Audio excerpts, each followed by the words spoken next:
We're about to get to know the starting grid for this very exciting Miller Genuine Draft 200. At the pole from Brazil, Raul Boesel, the best time, a new record, 265 kilometers an hour. He was so good, he was actually ahead of his countryman, Emerson Fittipaldi, by about 7.5 kilometers per hour on the front row. And an all-Canadian second row with Scott Goodyear very, very quick this morning on the Ford Cosworth, and to his side, another great Canadian, another young one, Paul Tracy, on the Penske team. Mario Andretti, the veteran from the Newman Haas team on the Ford Cosworth, is on the third row. And to his side is Scott Brayton, always doing very well here, and of course, using the setup that Raul Boesel gave him. They're both part of the Dick Simon team.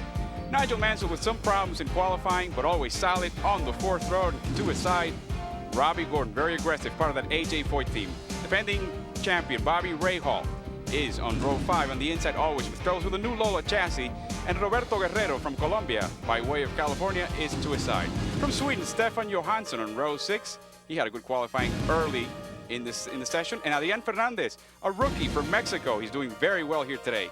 Jimmy Vasser from California. And to his side, Theo Fabi, a lot of problems for him all weekend long. Olivier Grouillard from Formula One, a Frenchman, here on the row 8. And to his side, Mike Groff, part of Bobby Rahal's team with the RH001 chassis. Danny Sullivan, all sorts of trouble here. And to his side, Al Unser Jr., disappointing 18th place on the starting grid.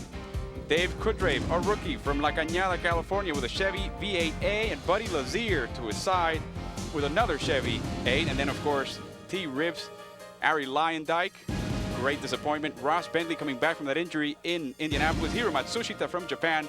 Robbie Buell, the rookie, Indy Lights defending champion, on row 13. So we have 25 cars, 13 drivers from 10 countries. That means only 12 American-born drivers. And that, I think, Guy, is the shape of things to come. Very international field here, and that's why we have a very international audience. Here's a look at the track. It's a 1-mile oval, 9-degree banking in the turns. The straightaways are about 402 meters long, about 18 meters wide, and they should be lapping this during the race at about 25 seconds a lap, although with traffic it's going to slow things down just a little bit. And while you see those skid marks at the end of that turn 3, there really should not be too much contact here. Last year they only had one yellow flag. They really had no contact, and during qualifying there was an Indy Lights car that crashed on turn 3, and Adrian Fernandez had a very small spin on turn 4, nothing really major. Really, it's been very clean. We've had, I think, 2 spins all weekend long so far. Although now we've got 25 cars all running together out on the track, and of course now they're not just practicing, they're shooting for points in the championship, which is looking pretty close these days. Nigel Mansell sits atop the championship with 50 points. Mario Andretti is second. Emerson Fittipaldi is third. Ari Lyondike is tied for third with Emerson. And Raul Boesel is in fifth with 35 points. He gained a point yesterday in the qualifying. In IndyCars, you get a point for qualifying the fastest, and you also get a point for leading the most laps. Vice President. And now let's listen to Ron Strain, Vice President and Chief Financial Officer of the Miller Brewing Company, based right here in Milwaukee, give the order.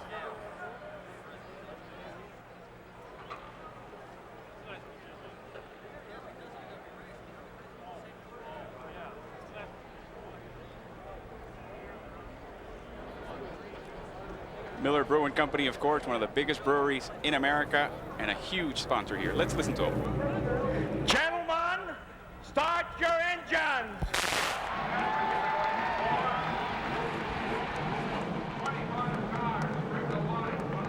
Here at the Milwaukee Mile.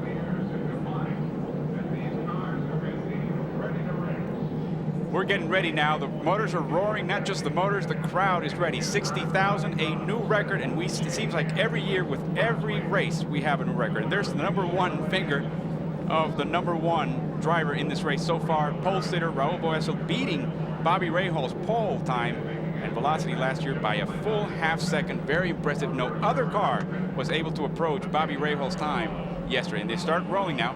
See a little bit of trickery brought in there. In IndyCar racing, you're not allowed to use tire warmers that you see in Formula 1. But there, the team was using the car covers, doubly folded, and just laying them casually over the front wheels there. The record for this race, we had a winner last year, Michael Andretti, in convincing fashion. He did that with a velocity of 220 kilometers per hour. Fuel stops are expected around the 60 to 70 lap mark. And the forecast, of course, is very, very sunny, very nice. Boesel and Fittipaldi once again on row 1, all Brazilian front row and all Canadian second row. Andretti, Brayton on row 3, Mansell and Gordon on 4, Rahal and Guerrero on 5, Johansson and Fernandez, Vasseur and Fabi, Grouillard from France and Mike Groff, Danny Sullivan and Unser, the teammates, and Kudrave Lazier on row 10, Willie T. Ribbs and Arie Luyendyk from Holland, Bentley and Matsushita, and finally Robbie Buell, a native of Detroit, very near these parts, having all sorts of trouble in this track that tends to favor him when he used to run here on other circuits. Robbie Buell was pacing very nervously yesterday during the qualifying, didn't want to get bumped from the field, obviously. And now you're seeing the cars snake around. There's about 10 pace cars and trucks, all painted with, of course, PPG paints, PPG being the main sponsor of the entire circuit.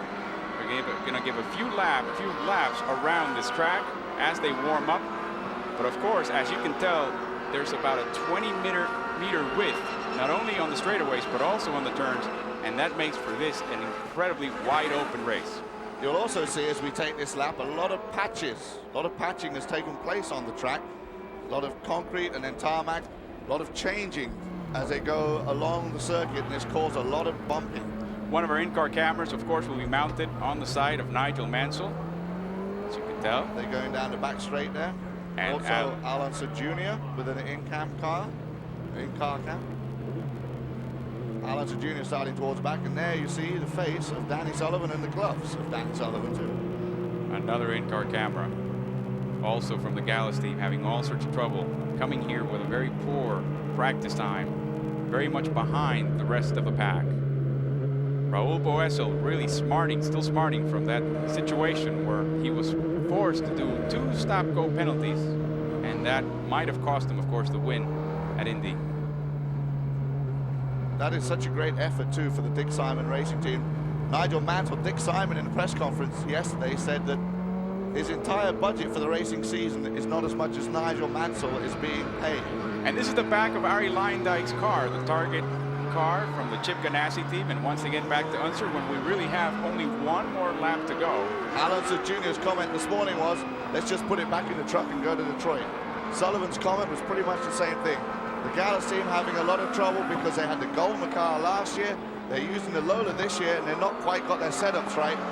Bobby Rahal is the other guy who's changed chassis for this weekend, was racing in the RH Rahal Hogan 001 chassis, didn't get into the Indy 500 and decided to go back to the Lola, but his test driver Mike Groff is in the Rahal Hogan chassis and is running pretty good so far this weekend. Look at Raul Boesel on the right side. He's pulling an Emerson Fittipaldi on Emerson Fittipaldi, being very, very, very slow, approaching that turn 3 and 4, when really we're only half a lap from green. People begin to stand up here, all in the expectation of a great start. We're getting ready. Jim Swindoll is holding on to that green flag. I don't think they're going to get a green. They're not very close. And no, he drops a yellow. Yellow flag. They won't get a start. They're way too untidy. They've got to be reasonably side by side. Boesel went, and I think he wanted Fittipaldi to go with him, but Fittipaldi just didn't go with him. Jim Swindoll, the official starter for the IndyCar series. Now they get all hooked back up, coming around turn 2. So there's a little bit of nerves, and now you can see them all line up like schoolboys after being reprimanded. Now they're ready, and we really should note that Fittipaldi and Boesel, while they're not very, very close friends, they do get along extremely well. They have a lot of respect for each other. They're very happy to be representing their country on the front row.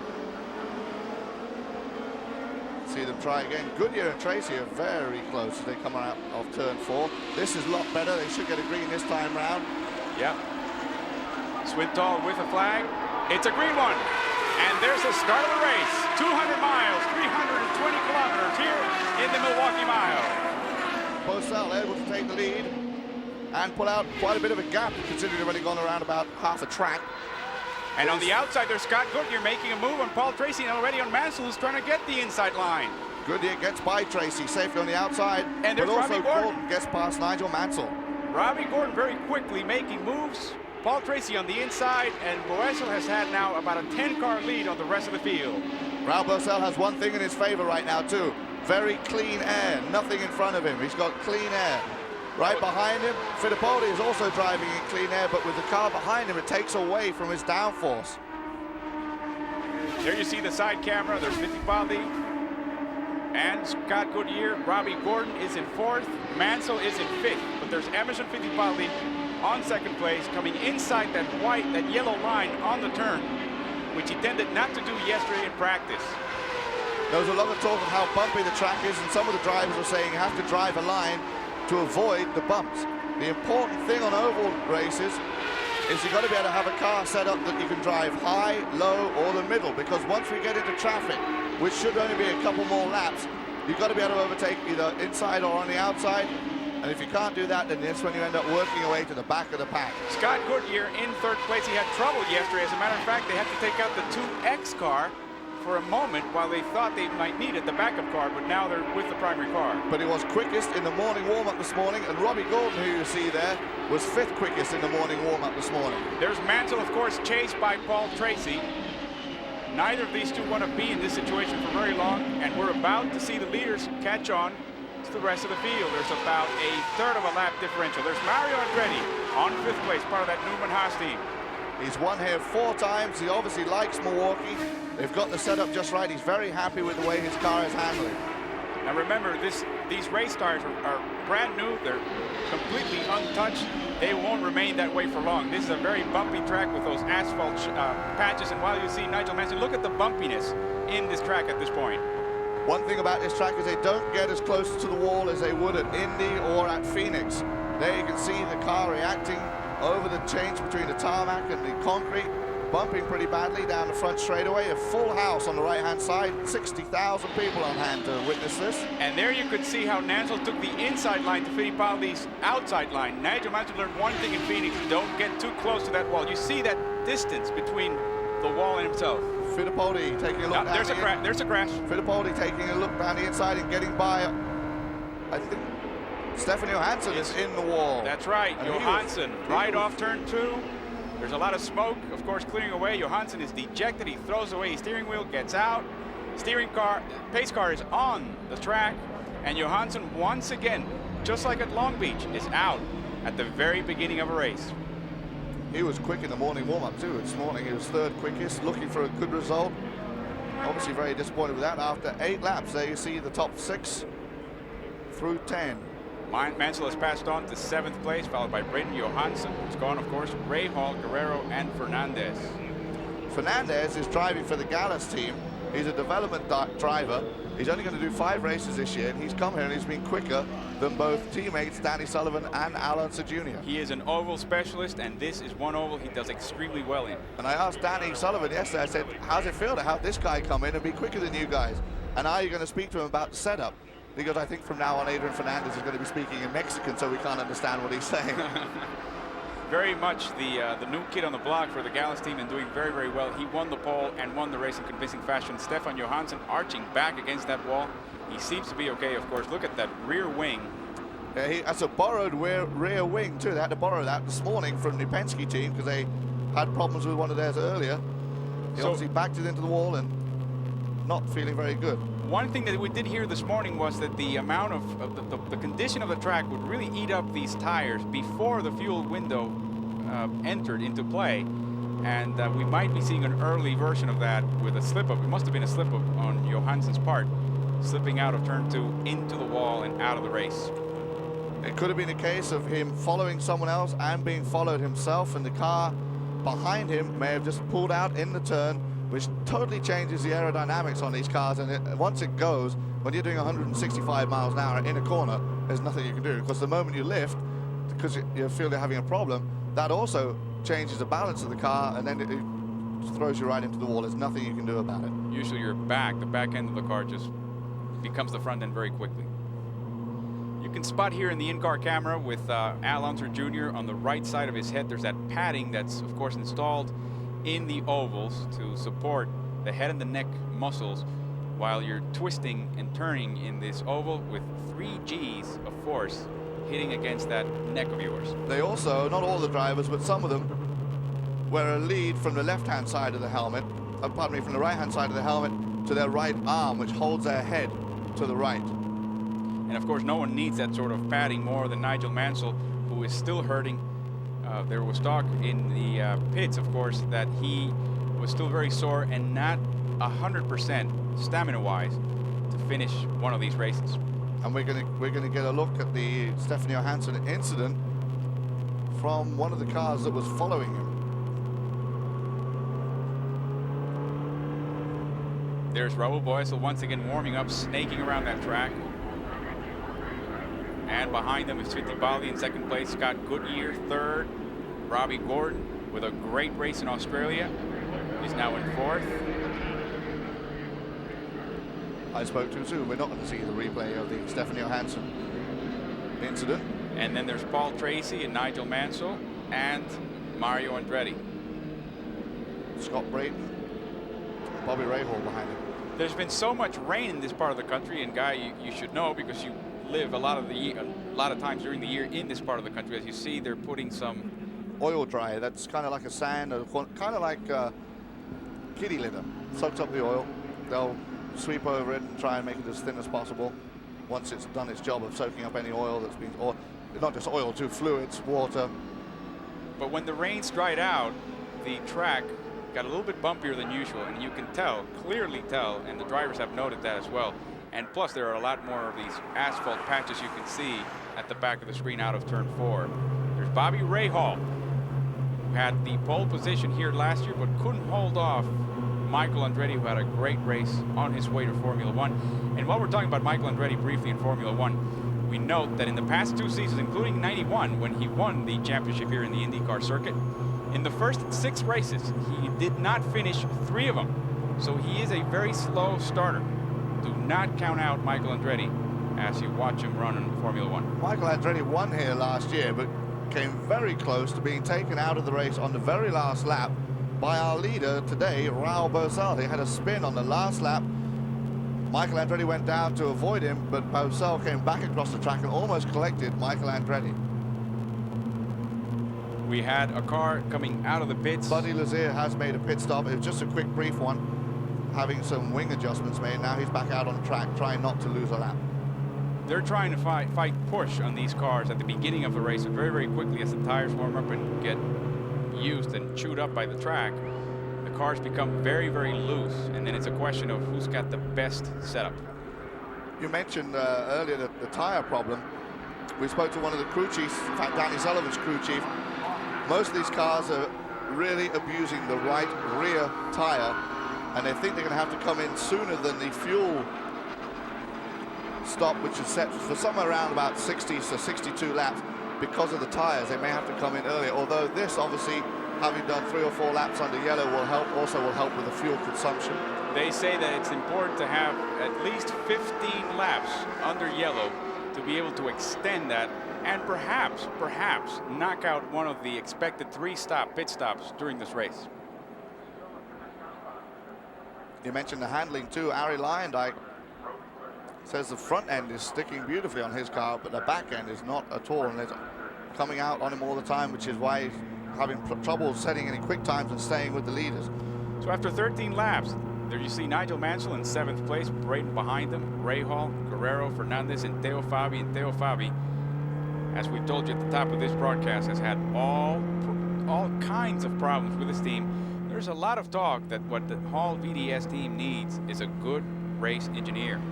Right now, Jim Hall is doing that and also becoming their chief mechanic.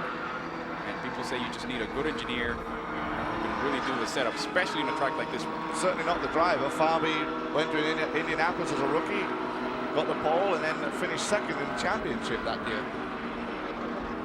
He's also raced in Formula 1, World Sports Car Champion. Now, not only have we seen some great performances here, I mean, Raul Boesel is having his pole here, the very first IndyCar pole in his career, but even drivers such as Hiro Matsushita and Scott Braden have had their best outing. Adrian Fernandez have had their best outings here. This is definitely their driver's favorite track. There are at least 3 lines. You will see 3 cars driving abreast of each other. That is typical for Milwaukee. As we see now the in-car camera on Nigel Mansell. You'll definitely see them once we're back on green flag racing. 3 abreast going into probably turn 1. That's where we'll see most of our overtaking in turn 1. This track is basically foot to the floor all the way. There's just a little breathe or a little lift as you go into turn 1 and also into turn 3. But otherwise the rest of the track is flat out except pit lane, where there is a speed limit once again this weekend, and that is set at 80 miles per hour. That is to ensure or try and improve the safety in pit lane, although this is a pretty wide pit lane, a lot wider than Long Beach. But surprisingly, one of the mechanics I was talking to, he was saying that generally the mechanics don't want it. They say, let's just race, let's race. And that rule is there to protect them. And they say they don't want it. But I mean, I think it's a good idea. The run in and run off to the pit lane is minuscule. It's basically non-existent. And that limit of 128 kilometers per hour has actually changed. During practice, it was actually less than that. It was about 110 kilometers per hour. There you see Danny Sullivan. The poor guy is currently running absolutely dead last. Except for the Buddy Lazier car that did make the pit stop. Danny Sullivan, his very first lap here under practice conditions was 27 seconds, when there really were no cars that were doing any worse than 25. There you can see the chain that goes to the left-hand side of his helmet, the pad on the right-hand side of his helmet, and that tube you see flapping in the wind, that is just a hollow tube that goes right towards his ear and goes back towards the engine, and it's so he can listen to the pop-off valve. It's amazing that they can hear this thing, but these guys, not only are they driving down at 165 miles an hour, they're listening to the sound of the pop-off valve, and as soon as it hits a high note, they know that they've exceeded the 48 cubic inches. Unfortunately, when the wind comes through that tube, it creates a whistling sound that's always very annoying to these pilots, but it goes back to no matter how much technology there is in racing, it really comes down to emotions, to how things feel for the pilot, and of course, it's the pit crew's job to translate those emotions into changes that will get them the winning formula. There's the Stefan Johansson car, whatever that is left of that car, which is a total pity. Johansson having a very tough opening of the season. They looked so promising at the end of last year, Tony Bettenhausen's team. Then over the off-season, they managed to get a Penske 93 and also the Chevy C engine, and looked like they were going to be a great threat this year.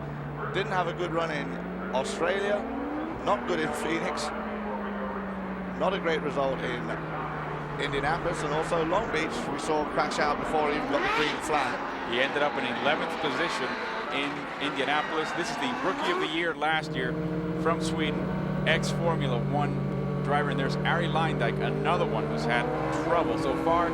As a matter of fact, the strategy, according to his crew, is simply to try to finish in the points, meaning be in the top 12 finishers, get a point, and get out of here. It's been that kind of a weekend for him and his team. Lindijk finished 5th at Australia.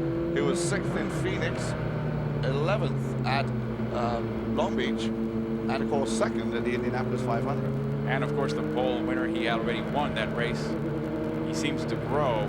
There on his camera shot, you can see the tube where it goes into the right-hand side of the helmet, the same one that we had seen on Danny Sullivan. Also, you see flapping is the rip-off, the visor rip-off, which you'll probably be using as we get more into this race.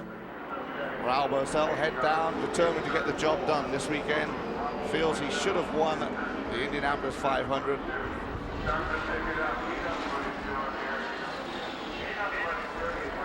We get reports that Stefan Johansson is complaining of a bum knee. Right knee apparently is hurting, but he's in otherwise good shape. And we also get a report from the Mansell pit. Handling is not very good on his car, which is why he's dropped back to 7th place. Johansson had an off-season go-karting accident this winter and broke his leg, and I'm not sure if it's the same leg that he may have banged up again. Now Mansell's had all sorts of trouble, and of course he's definitely let his team know. had a chance to see some of that reaction, and the team itself felt very chastised yesterday afternoon.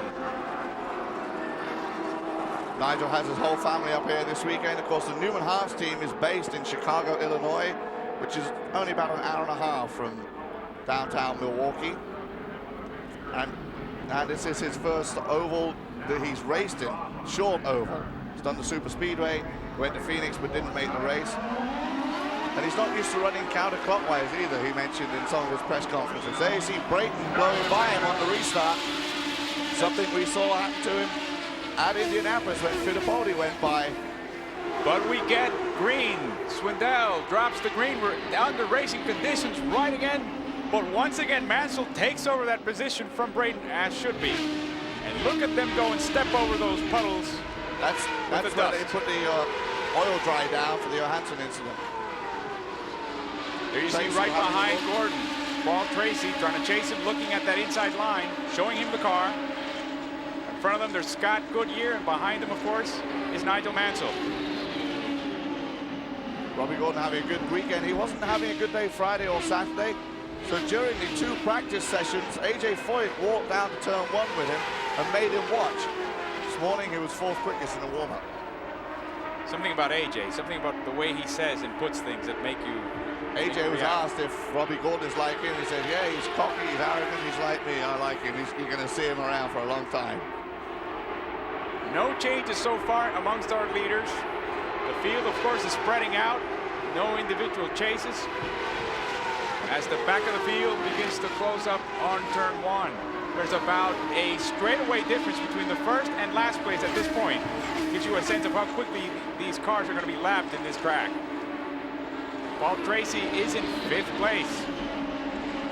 Rick Mears, his mentor and tutor, is here once again, helping him learn the ovals and learn to be patient and learn to run the entire 200 lap race distance. It's not just racing, it's pit stops too that are involved, and we can expect to see the first one somewhere around about lap 60. We're expecting him to make 3 pit stops today.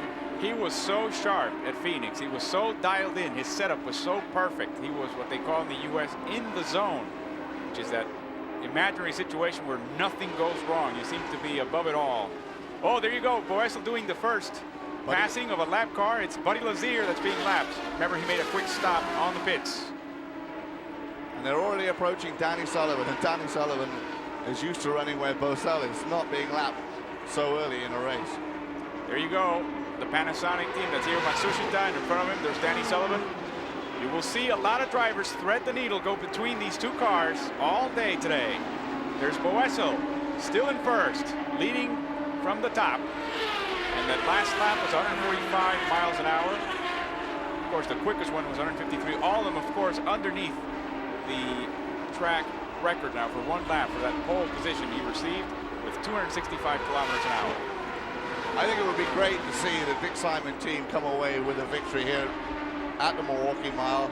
They're slightly underfinanced, as I mentioned at the top of the show, they're underfinanced. Their total budget is less than Nigel Mansell's salary for 2 cars.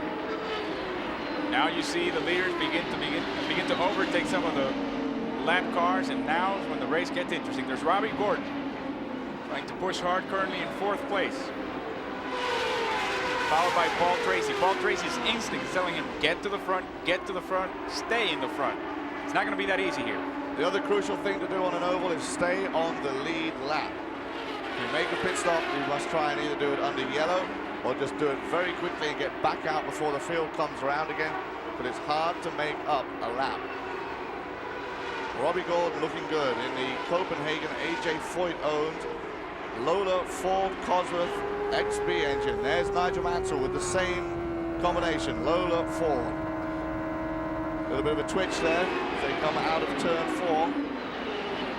And they're the 2 Newman Haas teammates. There's a great battle on the inside. There's Mansell. No! Mario Andretti closes that door firmly.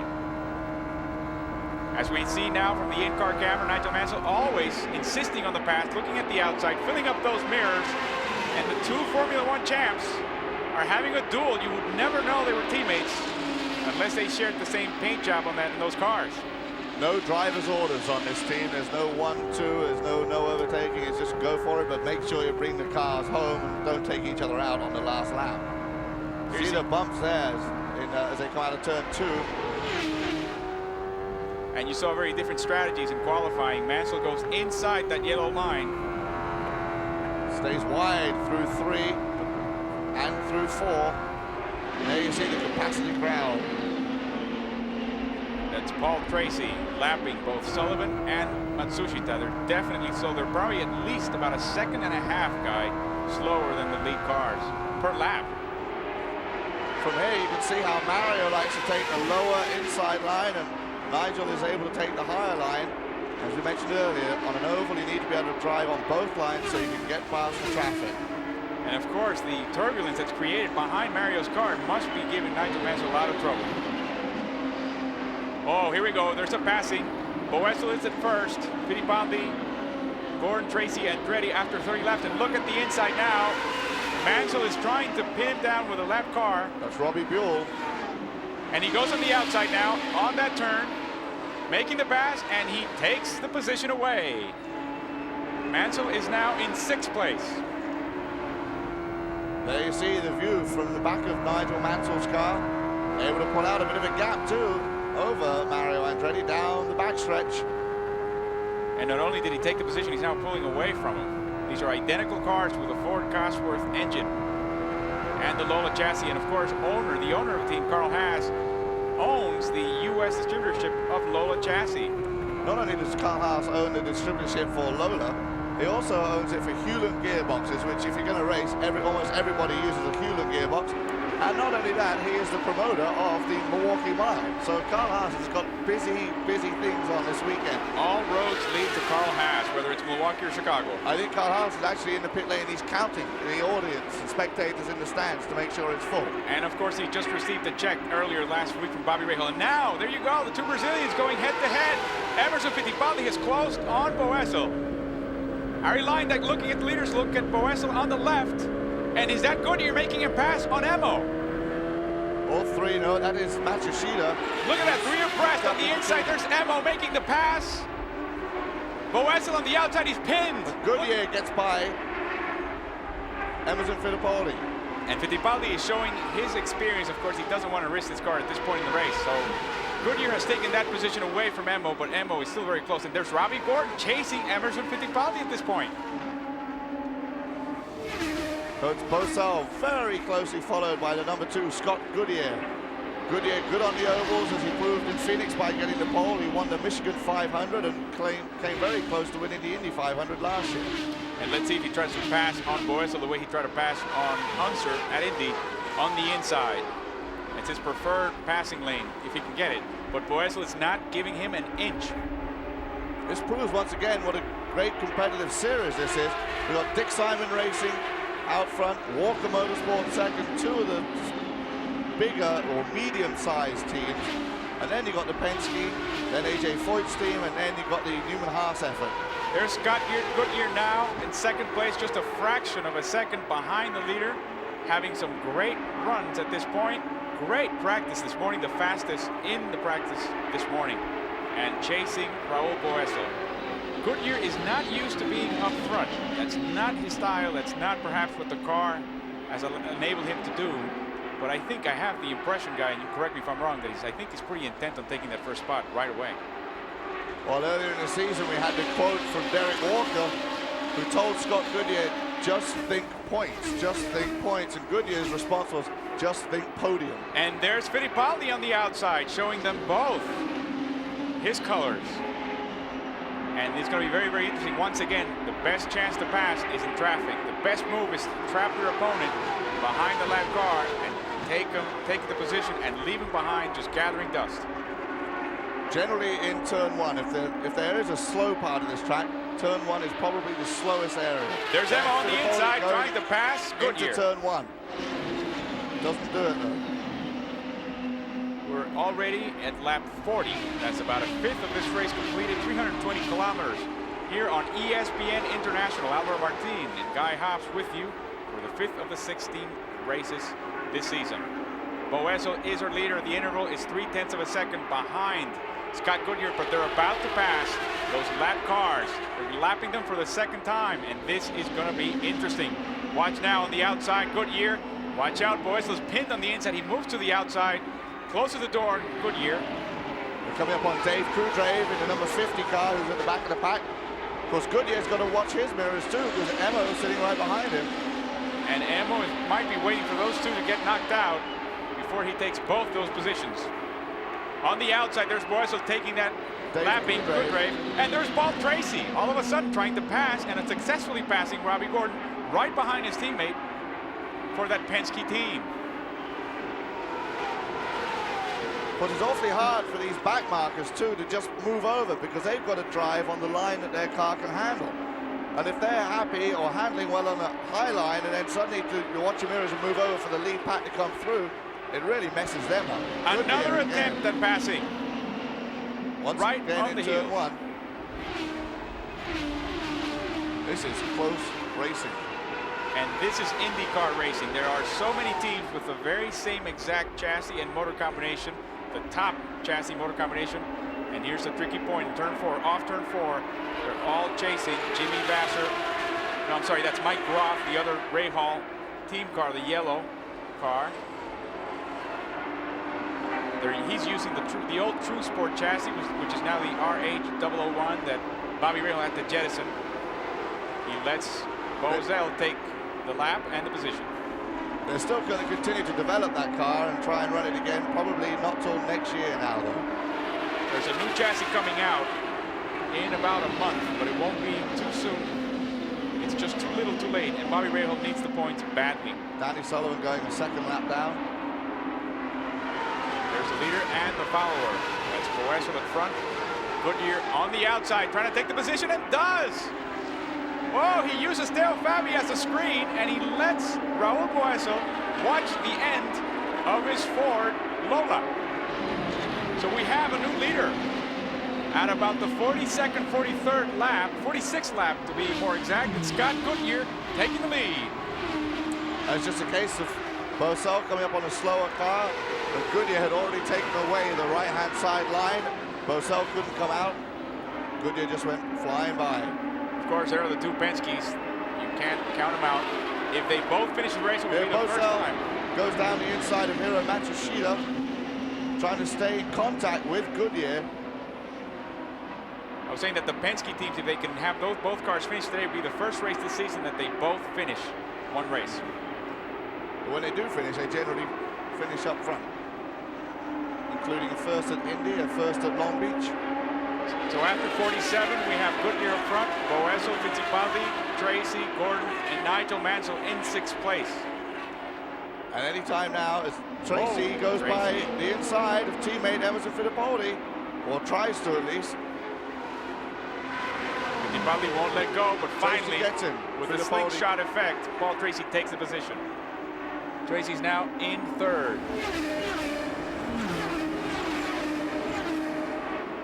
And now moves on the inside again. He keeps lapping cars. Tracy is now making his move.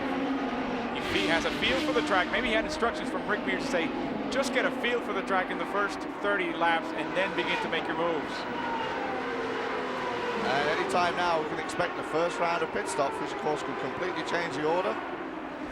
And also remember, by now those tires have really been abused by the track and the drivers. So they're going to begin to get very loose here any second now. Robbie Gordon continuing to run in 5th.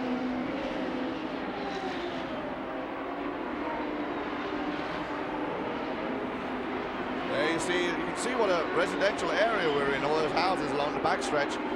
Morning practice started at 8 o'clock this morning. If you're not a fan of motor racing and you live down the backstretch there at 8 o'clock on a Sunday morning, I'm sure there's a few expletives coming out there. You're definitely not by now a racing fan. But it is a nice track, built in 1903. It was really a dirt track, and then back in the 20s they put boards on it. This used to be then a board track, wooden boards, and then they paved it already in the 50s.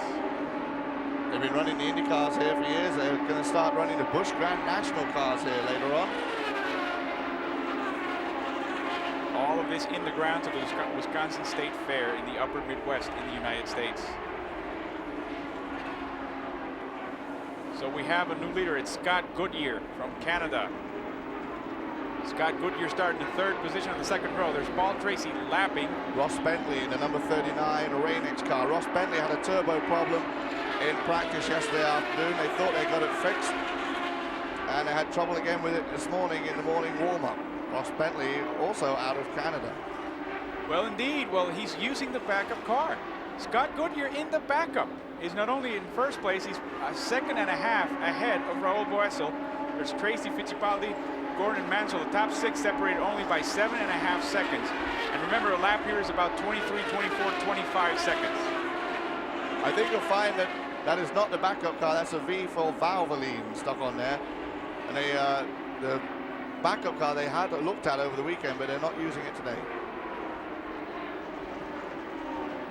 Passing lap cars, they pass Ari Sullivan, Lyon, and there's Ari Leyendijk. What a day, what a weekend to forget. Looking forward to Detroit and the rest of the season.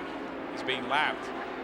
Ari Leyendijk's comment this morning was, let's go back to Indy, where of course he was on the pole. Here is Paul Tracy's pass once again on Emerson Fittipaldi, side by side. Emma is going to come up along or behind Hiro Matsushita. Nowhere to go because Paul Tracy's got the inside line. And Emma obviously not able to go high, which gives Tracy the pass. And there's Tracy still making those passes as we look at the screens that the pit crews look at to keep abreast of the race. There's David Cudgrave passing on the inside. Oh, there you go. You see that car move around. That's the looseness that these cars will begin to have more and more up until the time they pick, which should be in about 10 laps or so. Raul Boesel, who started on the pole in 2nd place, about to be caught by Tracy. Tracy making a move on the inside. Into turn 1. Boesel shuts the door. Ooh, watch out. Tracy's almost on the grass, had to go solo there. Stays right with him.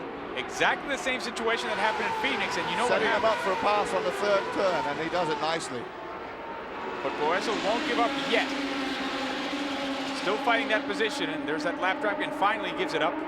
Set him up for a beautiful slingshot overtake maneuver going into turn 3. Boesel now is going to be chased by his countryman Emerson Fittipaldi. As you see the rest of the pack come by. Fittipaldi, such a great setup already. In the month of May, he walked out of here with a great setup. Emerson Fittipaldi this weekend, as you saw, or some people saw at the Indianapolis 500, we are in the dairy state, which is Wisconsin, the dairy state, America's dairy land. There's Gordon making a move on Fittipaldi. He does, and there's Mansell also. There you see the in-car camera on Mansell. He was almost ready to pass on Gordon when all of a sudden Fittipaldi came up. Just to get back to the point with Fittipaldi, at the Indianapolis 500, it's traditional to drink a glass of milk. He brushed it away and drank orange juice because he owns thousands of orange groves in Brazil. So here, when he got to Milwaukee in Wisconsin, they gave him a cow which all the drivers had signed and handed it over to him. Rick Mears and Roger Penske watching the action. There's a lot of it on the track. There's Boesel passing lap traffic. Mansell has now got past Fittipaldi. I don't know if Fittipaldi is deliberately slowing to try and preserve his tires or maybe conserve fuel. And there's word from the Goodyear pits that he might just try to make this race in only 2 pit stops. That would really be exceptional. That would be hoping for a long yellow and definitely stretching it. They may do 2 full pit stops and maybe a splash and go towards the end, but it's going to be tough to do.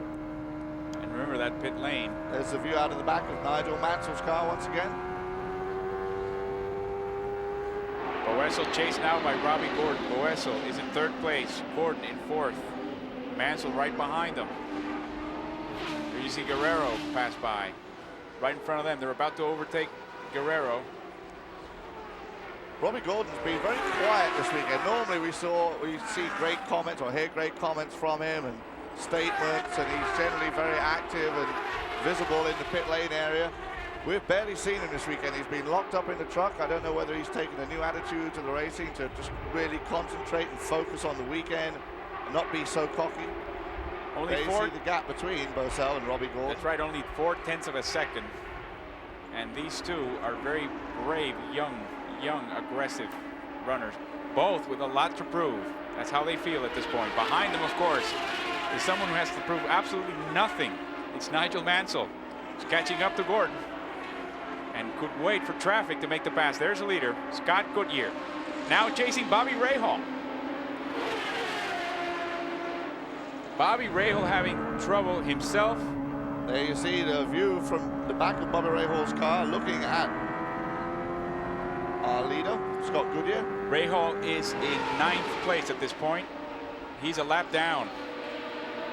Rahal won the pole here back in 1992, and he's come back with the Lola Chevy C engine, and is obviously running a lot better than he would have done in the Rahal Hogan chassis, which is still being developed.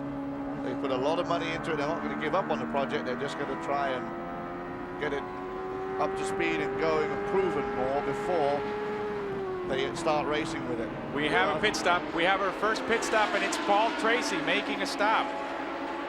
Tracy, who was in 2nd place, is now making his stop. There you see the kart official in the white shirt. He is watching everything. Only 6 men allowed over the wall. Fuel is in. There is a speed limit being imposed here this weekend at 80 miles per hour in pit lane. And there you see Goodyear, who I believe is about to enter the pits himself. Very slow. Quick pit stop there for Paul Tracy. His was only 14.5 seconds. They're doing laps of about 25, 26 seconds. You need to be quick. There you see another rookie here at Milwaukee. That's Olivier Griard, who was just being overtaken. The Frenchman who used to drive for Tyrrell in the Formula One season. He seems to have settled in very well here in Milwaukee. Was very quick in the early practice, and he's doing fairly well for somebody who really doesn't have any oval experience. All of them in trying, really practicing already for next year's Indianapolis. That's what he told us earlier this weekend. He's getting ready for that. Our announce position is located right across from pit lane, and we can see now that most of the teams are standing out in pit lane getting ready, and in fact Raul Bosal is making his pit stop as we speak. There we see Raul, the team, changing all 4 tires, fueling, putting in about 40 gallons of methanol. Fire safety equipment, they have to wear the helmets, the fire crew, and of course full fire suits for everyone over the pit wall. That's about 150 liters. Now Raul, of course, who had 2 penalties against him in Indianapolis, probably being very careful to stick to the speed limit on the way out of pit lane today. And he really has a very tough situation. He does not have a contract per se with Dick Simon. He's racing every race only if he gets the backing from mostly Brazilian sponsors. That's where he really gets paid. So very unusual arrangement for Boyce. He's really trying to make the most of it. He's basically getting paid on commission. If he brings an X amount of money to the team, then he gets a percentage of that. And also, of course, he gets a percentage of any prize money. And at this point, only 4 cars are still in the lead lap, with Rahal about to be overtaken. There you see Goodyear going past Griard again. It's not because Griard is going so slowly, it's because he has made his pit stop.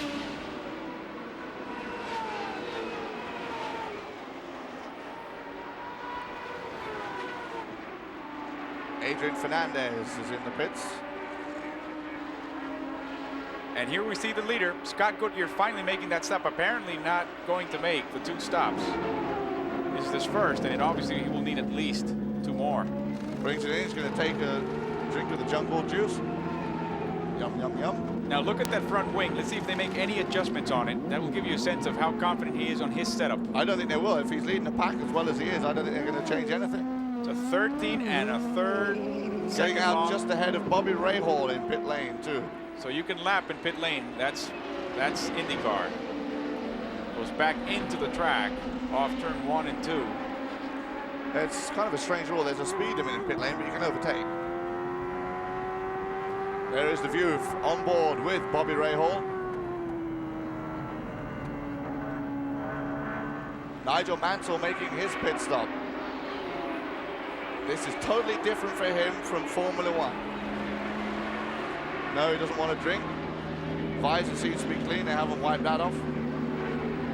Resetting his gauges. The tough thing about this track is because it's so short and so tight and so quick, you have very little time to actually take time to look at the dials of the tank, at the oil and the heat, and also to take a breather. Robbie the Gordon super also makes speedway, a you have stop. time. Robbie Gordon makes a stop. Mario Andretti just pulled out of the pits himself. So everybody seems to be pitting at this point. Robbie Gordon giving his visor a good clean. Cleaning out the, you see the air ducts, the side pods. You can see the mechanics putting their hands in there and pulling out any paper or garbage or waste that's got in there and block the airflow. The two little aerials you see on the front, one is for the radio and one is for timing and scoring. But remember that the telemetry in these cars is only one way. That's one difference between IndyCar racing and Formula One racing. No adjustments can be sent or telegraphed to these cars from the pit. The only communication could be a voice communication. There is onboard telemetry. What they do is they come into the pit and then they download into the computer. There you see Mike Groff in the second Rahal Hogan entry. That is the RH001 chassis making his pit stop. He's won here before in the Indy Light Series. Willie T. Ribbs, the only black driver to race at Indianapolis, being overtaken by teammate Scott Goodyear. Willie T. Ribbs is running for Walker Motorsports with some sponsor from Service Merchandise, which is a big chain over here, and also from Bill Cosby, the comedian. Bill Cosby is a spokesperson for Service Merchandise in the U.S., and part of his contract was that they indeed, in turn, sponsor Willie T. Ribbs. Willie T. Ribbs actually very much liked by the rest of the drivers. He's a fun, outgoing kind of guy. He's raced in Trans Am, he's raced in IMSA, go-karts, and he's raced in single-seater before. Goodyear's about to overtake Jimmy Vasser on the Codilux car, the yellow car, and right behind Goodyear is Paul Tracy. Paul Tracy might be sniffing around for a move. Both of them lapping the hapless Danny Sullivan. Danny Sullivan having a very long day. Now look how close Tracy comes in. Now he moves on the inside. On turn one again. But there's no space. Not yet anyway. Goodyear goes down with him. I think we'll see Tracy do the move as they go into turn three. He's going to do the slingshot as they come up on the Codilux entry of Jimmy Vasser. There he goes into three. Can he pull it off? Not quite close enough. Stays low. Yes, he's going to be able to do it because Vasser's going to be in the way for Goodyear now. Look at him nice box move him out. by Tracy. He pushed him up behind Vasser, leaving him nowhere to go. In basketball, they call that a box out, and that's exactly what he did. But Goodyear's not done. So we have a new leader, the third in this race. It's Paul Tracy, and it took a while for him anyway. Almost a little bit over 80 laps, and for him that's an inordinate amount of patience. Well, it's not so much patience, but also getting the car to the point just where it's right. And it would appear to me that his car is set up beautifully to go through turn three because that's where he's made his passes. And he's going into turn three, it would appear a lot quicker than everybody else. Here we see the move again, going down the backstretch. They get up alongside Jimmy Vasser. Tracy's already made the move down the inside. Sticks with him. And now you watch him, he'll just push him out just a little bit to make sure there's no way he can come back in down the middle. And Paul Tracy is safely through. So Paul Tracy now takes the lead for Team Penske. Two Canadians once again, Paul Tracy and Scott Goodyear. There's Nigel Mansell battling with Raoul Boesel. And taking that position, he's in third now. Mansell already stepping onto the podium at this early part of the race. We're approaching the halfway mark. This is always a quick race, an accident-free race, an exciting race with a lot of strategy on passing. And it really does help to know the track and the players. And that's one advantage that Nigel Mansell really cannot enjoy at this point. He doesn't know which way they prefer to move. And he's not totally used to all the drivers. The IndyCar series, we don't always have the same drivers every weekend. There you see how some of the drivers we do have here, the leaderboard, Paul Tracy, Scott Goodyear, Mansell, Boesel, Fittipaldi, and Gordon running in sixth, 18 seconds behind our leader after 86 of the 200 laps. With the difference here in IndyCar, it's not always the same people, so it's hard to get used to a certain driver, which you would get used to after a while in Formula One or any other series where the drivers are always the same every weekend. After 5 or 6 races, you get to know who's who. There's Arie Luyendyk, we all know who he is, pole sitter at the Indianapolis 500 and having a rotten weekend here in Milwaukee. Handling is just can't get the handling right. It's car is very loose at the back end for him. And Guy, you and I had a chance to see him briefly all weekend long, and he really is in a daze. Very disappointed, and now you see he's being passed by not one but two cars. For Lion Dyke, that is so demoralizing when that's happening to you. 86 laps into a race, and these two guys are blowing by you either side for the second time in the day. But you just stick with it. There's points through 12 positions. There's 16 races in the year. There could be a wreck. We could have a lot more yellows. The race may come back to Lion Dyke, as we saw it happen in Phoenix. Poor Tracy was leading by 2 laps. Everybody thought, oh, this is all over. Sure enough, we had 3 other leaders after that. Tracy went out. Robbie Gordon could have won it. Emerson Fittipaldi could have won it. Mario Andretti was 5 laps down at the time Tracy went out, and he ended up winning the race. And that's the beauty of this competition. Fittipaldi in 4th place, about to overtake Olivier Grouillard, who also was in the Fonmetal team, also Formula 3000, and the French National Formula 3 champion, making his debut in IndyCar and enjoying every minute of it. We had a chance to briefly speak to him. They're having a tough weekend as far as Grouillard is concerned, because everybody is new to the sport. The crew that he's brought over, the team managers, the engineers, are all new and learning everything as the day or as the weekend progresses. I'm sure they're getting some help from some of the other teams, but they're not going to share too much information. Competition's tough enough already. They don't want anybody else coming in there. Now, while we see Emerson Fittipaldi, he had the best setup. He was here in May testing. He tested very, very well, except for that last mishap at the very end of qualifying when we almost didn't qualify. He's had a great weekend here. Paul Tracy, funny enough, who's in 1st place, has not had a great weekend. He spent a lot of the morning practice on Saturday and even part of the afternoon practice just sitting in the pits having his car worked over by his crew. But he certainly has gotten the setup that Emo used. And now we see Dave Coudrave. Lost an engine. You can see a little bit of fluid coming out the back end, so he's gone low. This may bring out a yellow flag, and it does bring out a yellow flag. The pits will be closed. They can't come in. Dave Coudrave can come in, but the rest of the field cannot come in for 1 lap. That's a definite blown engine. He gets out of the way, or tries anyway. You see the smoke coming out of the rear. Dave Coudrave has raced Super V. He's raced in Formula Atlantic, raced in the Indy Light Series, and now here he is in the IndyCar Series. And he's part of that Euro Motorsport racing team. While we see from on board Nigel Mansell the situation under yellow, the 2nd yellow of the afternoon. Coudrave is driving a Chevy Indy V8A with a Lola 92 chassis, the very same package that took Bobby Rahal to the championship last year. Coudrave, of course, is in good shape, not in good spirits, of course, but he seems to be okay. The 92A is a 2-year-old engine, the A, and there's a Chevy B, and now the Chevy C, which is pretty much put together by Ilmore back in England. It's a Chevy Ilmore battle against the Ford Cosworth battle, and so far it's been great. We had 2 wins for both manufacturers. And while the manufacturers' names Chevrolet and Ford are both American, U.S.-based firms, the motors are not only designed but also built in the UK, which is very, very interesting when you hear the controversy with Honda trying to get into IndyCar. Exactly. They're talking about the import coming in, and they want to try and maybe keep Honda out of it. They've come up with the Honda rule, where for them to come into the series next year, they have to provide 3 teams with 2 engines apiece, and the following year 6 different teams, which of course Honda don't particularly want to do. It's far too expensive for them to do that.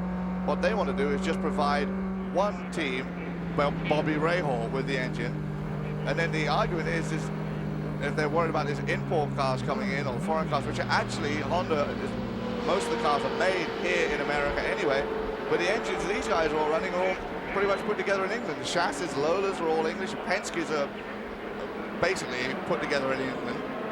With British know-how in Poole, England, the south of England, near Southampton. We may see the Reynards coming. There we see one of the Newman Haas team's cars. That's Mario. Pitting as Mario Andretti. Second we may see pit the stop. Reynard chassis come into the IndyCar Series too. The jack hasn't gone up.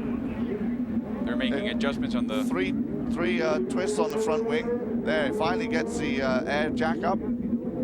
That's going to cost him a bit of time. See, now he is at the far end of the pit lane too, which gives him a little extra time to get the car back out before the pace car comes round. If he was at the front end of the pit, he may not have made it.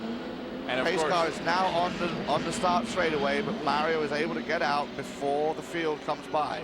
And that is the advantage to pitting at that end of the pits. And not only were obviously the Newman Haas team members interested in what was happening, but you should have seen the Penske team right next to the Newman Haas team watching very, very closely. It's very unusual that Newman Haas picked the last two stops right before the exit on pit road. They tend to pick the very first ones, but not this time. There's Paul Tracy, who's ahead, our leader, in first place. His fastest lap so far has been a lap done in 24 1/3 seconds. That is very quick for racing. Nigel Mansell is now choosing to make his pit stop too. There we see him coming in. No, that's Mario again.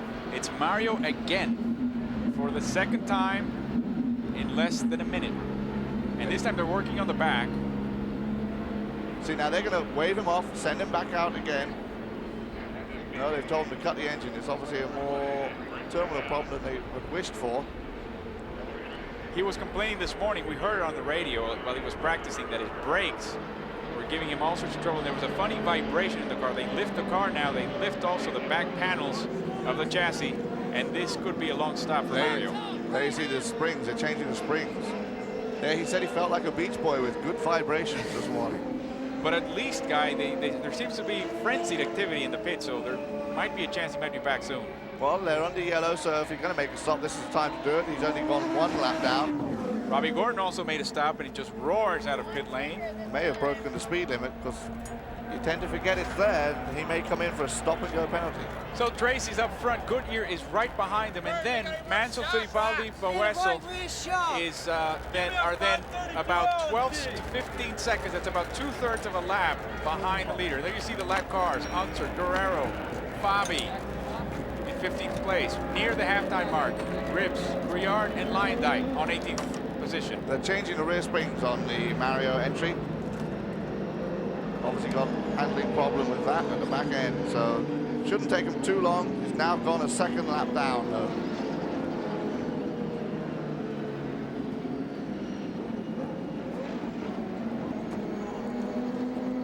There you see the work going on the rear end of the Mario Andretti. That is the pop-off valve, the thing that you see sticking out. I came out here. Nigel, Mario's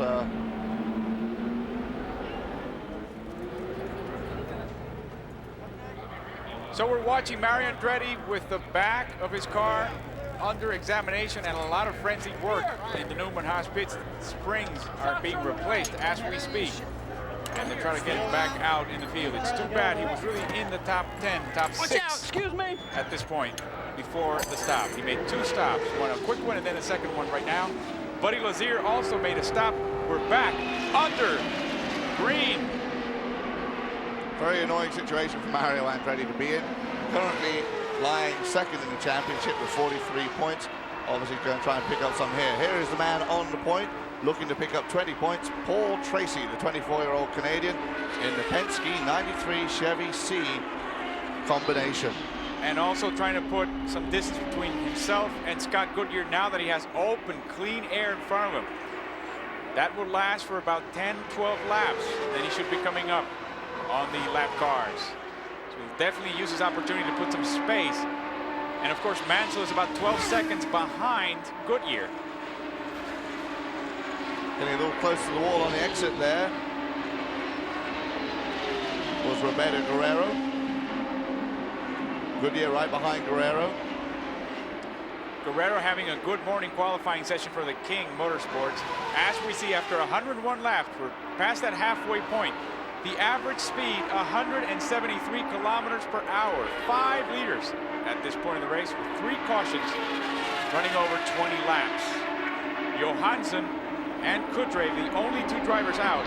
But Mario Andretti is in the pits and has been in the pits for a while, still being worked over in his Newman Haas Lola Ford Cosworth. There you can see some of the spin and skid marks from the weekend. A lot of racing here. We have the Indy Lights been racing and practicing this weekend, and of course the Toyota Atlantic Series is here. Robbie Gordon lapping Teo Fabi, another lap traffic. There you go, trying to lap Matsushita, heir to the Panasonic fortune. There's Raul Boesel, our pole sitter, who's now sitting. Boesel is sitting in 5th place, about 14 seconds behind leader. Robbie Gordon started 8th, currently running 6th, and almost 3/4 of a lap behind our leader in terms of distance. Having made 2 pit stops, the second one a very quick one, probably for fuel only, and he still needs to make another pit stop before the end of the race. So as usual in IndyCar racing, it is wide open, and we're enjoying some very tough racing. 5 leaders so far in the first half of the race. Very few accidents, really only one to speak of. That's Stefan Johansson very early in the race. Another disappointing quick exit. And a great battle once again between the 2 Brazilians. Boesel chasing Fittipaldi. Trying to reel him in, and I'm sure Emo's not going to give him, not going to give anything away. Emo, of course, with that Formula 1 experience, knows exactly how to stop and block. And we saw Nigel Mansell block Al Unser Jr. in Long Beach. Taught him a lesson. Here comes Boesel taking a look down the inside, unable to do anything as they go into turn 1. Goes wide, takes the outside line through turn 2. Not close enough really for anything in turn 3 unless they come up against some more traffic. There's Robbie Gordon right behind them too. So Boesel takes a look, but not near enough going into turn 3. Drops back just a little bit through turn 4. I mean, this track too is a real case of where the car can handle great going into turn 1 and turn 3, but it's horrible in turn 2 or turn 4, or horrible in turn 1 and 2, but great in 3 and 4. So a real case of, that's why you're seeing the gaps open up and then suddenly close down a lot. It depends on which corners the car favors from the setup. We just saw the Chevy and the Ford. The Chevy on the Penske team up front, and then Raul Boesel on your screen with the Ford. The Ford supposedly, and again I stress supposedly, a bit more fuel efficient than the Chevy, although in this race it might not really make much of a difference. Boesel in the Ford and Gordon in the Ford. Good view of Robbie Gordon. And when you see Boesel and now you see Danny Sullivan. Great view of Danny Sullivan. It's a shame we can't see his mouth, because I'm sure it's drooping down and certainly not smiling and happy today. And tears behind that visor, no question about it. Tough day. Slogging away, but trying to stay in there for points. He dropped to 24th. He's back up to 22nd at this point. He won't really, unless something dramatic happens here, finish in the top 12. Yeah, he needs 10 people to drop out in front of him, which could happen. We've got another 90-odd laps of racing. We're bound to see another yellow, and we've got, of course, another round of pit stops. You also see the screen in front of him. You see the sides of it, an unusual setup, very high and almost encompassing his entire cockpit. Very unusual in IndyCar racing. He's also taken off his rip-off. Oh, Scott Goodyear's out. Oh my. Scott Goodyear, who led this race, was only a few seconds, only 5-6 seconds behind Tracy. It has the motor's dead. That motor. And he's in turn 1. There you see the crew heads down. Great disappointment at the Walker Motorsports pit lane entrance. He's put up the visor. He's just waiting, biding his time. Scott Goodyear, thinking what could have been. I think we'll find he's trying to get it restarted. There you see the IndyCar safety crew.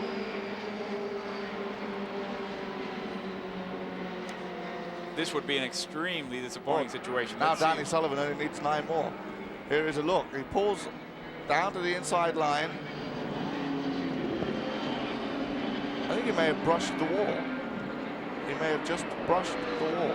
Although he seemed to be darting across to the inside line way too early for turn 1. Maybe he realized he'd got a problem and decided to get off the racing line early. Here we see Nigel Mansell getting attention in a Newman Haas pit, taking a sip of the drink, and tossing it back over to the pit wall.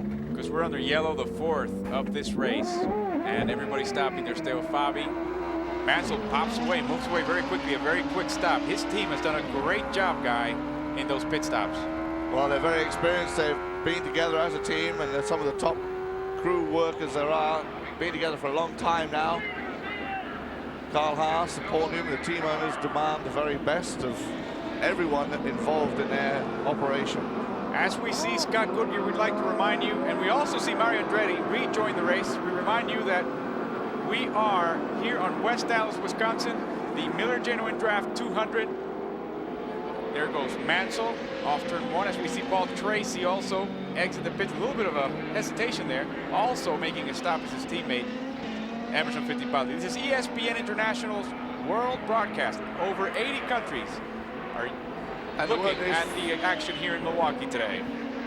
Here's Bosell getting past Fittipaldi on the way out of the pit lane. The word is on Scott Goodyear that he has transmission trouble. Lost the gear or lost any gears or all gears coming out of turn 4. Pulled it over to the left-hand side and coasted down to the grass runoff area.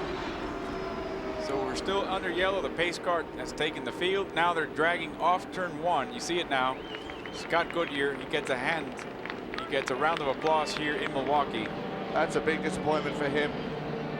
He won the Toyota Atlantic Championship some years ago, stepped up to the IndyCars, looked good at the end of last year, was looking good and strong this year, was quickest in the morning warm-up, was looking for a good result here, but obviously not going to get it. And this is probably part of the process, part of the problems that he had earlier in practice and in qualifying this weekend, especially on Saturday when they had to rush out that 2X car, the backup, just in case. They never really actually used it. And obviously they never told the world what the problems were, but now it's clear that it's probably the gearbox and the transmission slipping a little bit. There's Nigel Mansell warming up those tires, getting ready. He right now is in 2nd place, following Robbie Gordon. We should be getting a restart next time around, I believe. One more pace lap. The lights will go off on top of the pace car. There you see the safety car towing Goodyear going down into pit lane. Mario's at the head of that line with Guerrero and Leindyke, Rahal, Briard, all of them lapped, of course. That's really the back of the field. Safety car giving Scott Goodyear a slingshot bungee jump down pit lane. It carries on and pulls off to its position. A bungee jump start. And there's Nigel, the in-car camera. Nigel right now is in 2nd place. Probably very happy with that. Paul Tracy now in 3rd after the pit stop. Raul Bosell in 4th. Emerson Fittipaldi in 5th. Bobby Rahal in 6th. Scott Brayton in 7th. Alonson Jr. in 8th. Mike Groff in 9th. And rounding out the top 10, Adrian Fernandez from Mexico. Before the yellow flag guy, there were 5 cars on the lead lap and another 5 a lap down. So this is going to give him a chance to bunch up and get ready. There you see that yellow car. That's Mike Groff's car. That's Bobby Rahal's 2nd car, the experimental car. He will be driving for him that new RH002 later on this season. And of course, both cars being sponsored by the main sponsor of this race, the Miller Brewing Company. So it's a big weekend for them here, even though really it isn't their home race. For their sponsor, this is the home race. A lot of corporate suits running around and a lot of hospitality tents with a lot of Miller being served up in them. There you see Robbie Gordon, our race leader, who should be going green this time round. He's going to be right behind Adrian Fernandez, the 10th place car, so he will probably automatically put him a lap down. Getting a good jump as they come out of turn 4. There's Adrian. Swindell waves that green flag, and we're back to racing. With 118 laps down. And Tracy trying to get past Mansell on the outside, and he does so as Mansell comes up against that lap traffic. Gordon is kind of being held up. He can't get through. Tracy's right alongside him now. And that's 3 abreast racing in that particular spot. There's Mansell in a pickle, trying to get out, and on the outside, Gordon gets passed by Tracy. Good move by Paul Tracy as they came into that traffic. And they're still going through a lot of congestion. Tracy up front, Gordon in 2nd, Boesel in 3rd, Mansell 4th at this point. So Paul Tracy once again, not only the leader, but once again trying to get that clean air in front of him. Poor Tracy really seems to have got his car dialed in here on this oval, just like he did in Phoenix. He seems to be able to overtake at will, especially, as I mentioned earlier, going into turn 3. Here, Alonso Jr. going to get lapped another time, which he won't be at all happy with. He's also threading the needle there with Grouillard making the pass. He really should be careful with Alonso Jr. There's the back of Alonso Jr.'s car looking at the leader, Paul Tracy.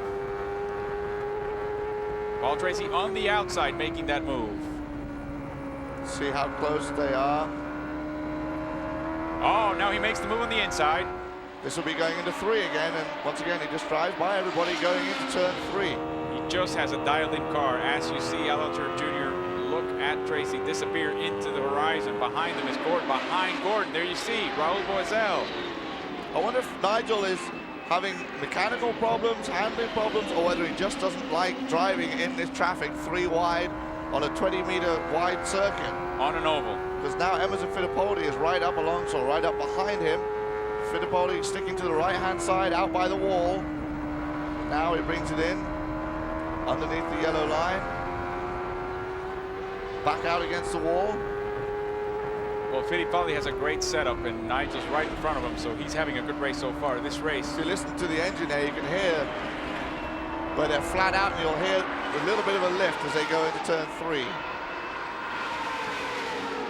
There you go, Fernandez in front of this bunch. There's Mansell pinned on the inside. Fittipaldi trying to make a move, but Mansell squirrels past and tries to catch up with Adrian Fernandez of Mexico. Nice one, Nigel.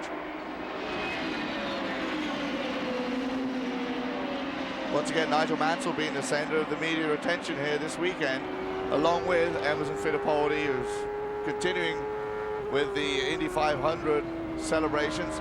Emo didn't even get here until 1.5 hours before practice on Friday. After the award ceremony on Monday night down in Indianapolis, he was whisked away to New York, where he had to make a whole bunch of TV appearances for the morning shows, the late night talk shows. David Letterman, of course, one of the big talk show hosts over here, is a huge, huge racing fan. He grew up in Indiana, very near Indianapolis, so he's followed racing forever, and Nigel Mansell's got to be one of his heroes. As a matter of fact, he bragged that Mansell picked the color scheme on his car, and there's Nigel on 4th place. And of course, in America, everybody wants to have a piece of Nigel. His sponsor is Kmart. It's a chain of discount stores, and he had to spend most of Wednesday and part of Thursday visiting these stores and signing autographs for customers. And I've got to tell you, for a reigning Formula 1 world champ, that is a new experience. Another new experience for Nigel Mansell. It's a question he was repeatedly asked, but never quite answered, kind of skirted around the answer.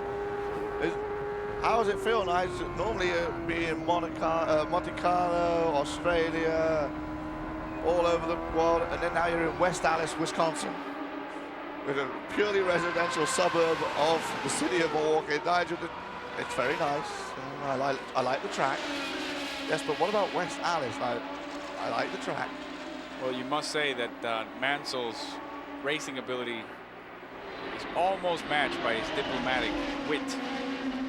And he's always been very diplomatic here in the States. He's now chasing Arie Luyendyk. You're seeing, or trying to see, the view from the back of that car as he passes Adrian Fernandez and also laps once again Arie Luyendyk. He's just holding on.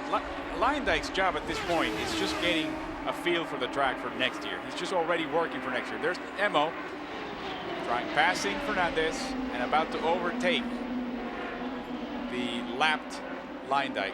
Here's Nigel again on the in-car camera. Got a pretty clear track ahead of him for a couple of 100 yards. So with 2/3 of the race gone, you see the leaders now. A number of cars lapped, really only one car on the lead lap. That's Gordon, that's following Tracy, our leader. And Alonso Jr., a real sleeper, only 1 lap down. He's moved his way up to 8th spot, having started in 18th. Obviously, he's been helped with a little bit of attrition, but maybe he's finally got that car to handle nicely as opposed to what it was before. He was having a terrible time in practice and most of the weekend, which is why he qualified so low down. Yes, the whole Gallus team had trouble with the exception of Adrian Fernandez, who knows this track so well. And it really was a matter of time for them to get the right setting and a matter of pit stops. And the 4 pit stops that we've had, 4 flags that we've had, have allowed him to make the adjustments. There you see number 12, Paul Tracy, going right through traffic trying to make a pass on Guerrero, and we get word that Tracy will have to make at least one more pit stop before the end of the race. Remember, the fuel window is about 60 to 70 laps, and that's about how many laps are left in this race. There's Tracy on the inside. Guerrero being passed.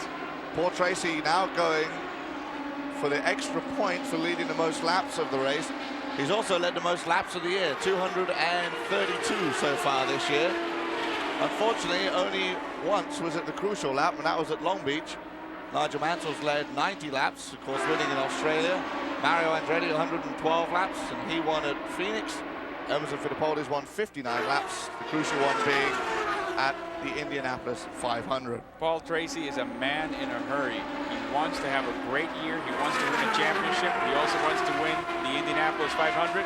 But all of that, of course, in the context of a move to Formula One, what he really wants to do in life, even bigger than IndyCar in his point of view at this point. Although I have to tell you, the way things are going with IndyCar, this circuit is becoming more and more interesting with every passing day, and the quality of the driving here is just unbelievable. There's Nigel Mansell, who's getting a first-hand look at that quality of driving and how even this series is. Every race has had a different winner so far. Paul Tracy, if he wins today, he's on the lead. Might just be the first repeat winner, but Gordon is still only 2.5 seconds behind Tracy. He could be another new winner here. I think Nigel Mansell has come into this series knowing obviously he is the reigning world champion and admitting he'd never even seen an IndyCar race, let alone a 10-1. Now he's racing in them, and I think he's got a lot of respect for these other drivers. He's learning as he goes on through the series, but he knows there's a good 10, 15 other drivers out there equally as capable as winning these races.